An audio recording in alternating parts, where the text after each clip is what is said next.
On that Tuesday morning in Dallas's Dealey Plaza, this is a sample of what we heard.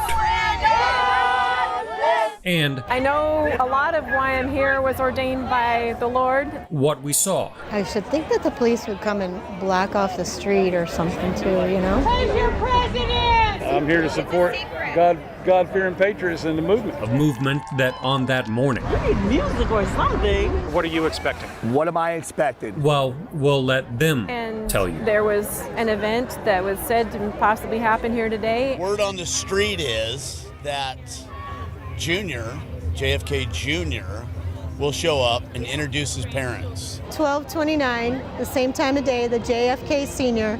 was shot here in this spot. Probably the majority of us know that JFK Jr. is alive. You're expecting JFK Jr.? Absolutely. Okay, how's that going to happen? He never died. Are we going to see him today? JFK Jr.? Yeah, that's what everyone's telling me. We're hoping. You hope and pray. And then after that? He'll probably be the vice president with Trump. I hope I'm right.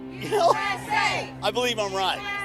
And I believe today is going to be biblical. Well, it wasn't biblical. JFK Jr., who died in a plane crash in 1999, did not show up. Biblical. That's fascinating. Fascinating to a professor who studies this stuff. But Donald Trump always holds his cards to the last minute. This is really common in apocalyptic religions, that the end never quite happens, but it's always around the corner. We are Q. Dr. Michael Phillips is an author and a professor of American history at Collin College. 1229, what would be the mirror of 1229? And in this peaceful gathering where JFK Jr. did not make an appearance, he sees more than just political theater.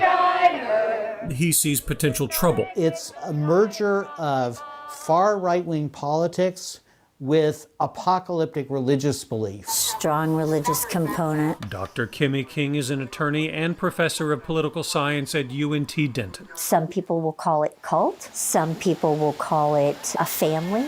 What matters is that there's a belief structure there that you share in common. It's when that belief structure gets challenged that it becomes problematic. The Southern Poverty Law Center considers QAnon a sprawling spiderweb of right-wing internet conspiracy theories with anti-Semitic and anti-LGBTQ elements that falsely claim the world is run by a secret cabal of pedophiles who worship Satan and are plotting against President Trump. In 2019, the FBI warned of conspiracy theory-driven domestic extremists as a growing threat, with QAnon on that FBI list.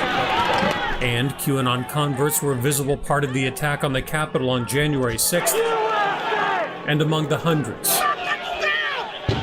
arrested so far. I think the ability of the internet to mobilize people that believe in a violent apocalypse, that's disturbing. You start connecting dots and you're like, are you kidding me right now? The distance between QAnon and a mainstream political party is not as distant as I would hope. Oh wow, it's coming in pretty clear. On that Tuesday morning, Well, that means something. where conspiracy theories were the order of the day, Elvis is still alive. the Elvis. The Elvis is still alive. You And work this is with- where I lose you. Are you pulling my leg?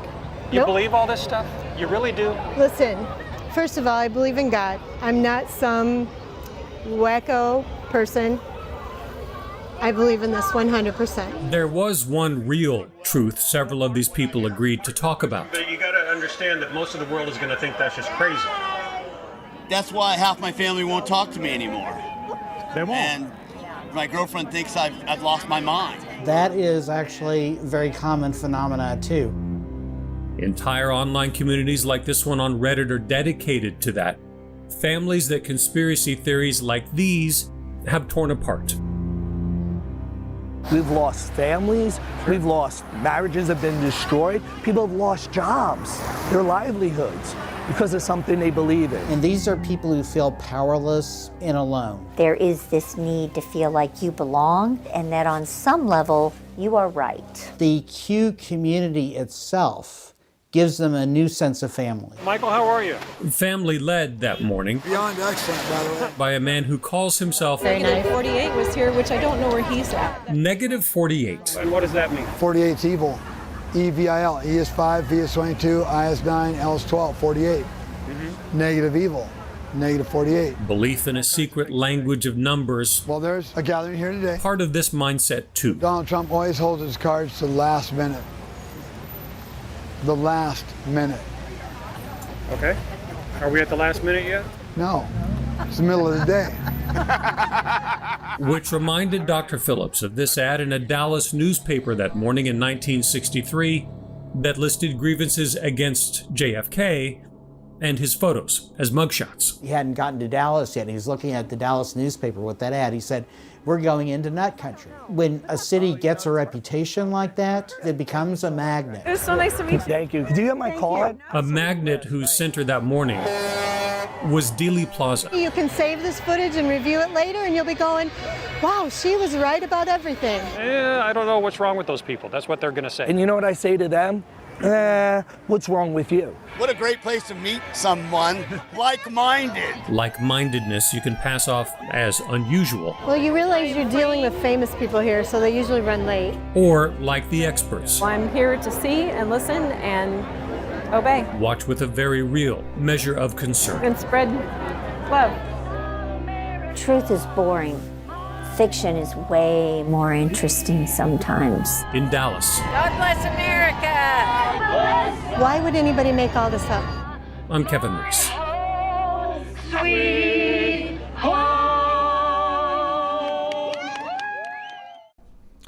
You know, it is hard to say how many people believe in QAnon, but it's not a small number. Before Facebook blocked QAnon content, some groups had hundreds of thousands of members. And right after the insurrection on January 6th, Twitter removed more than 70,000 accounts affiliated with QAnon.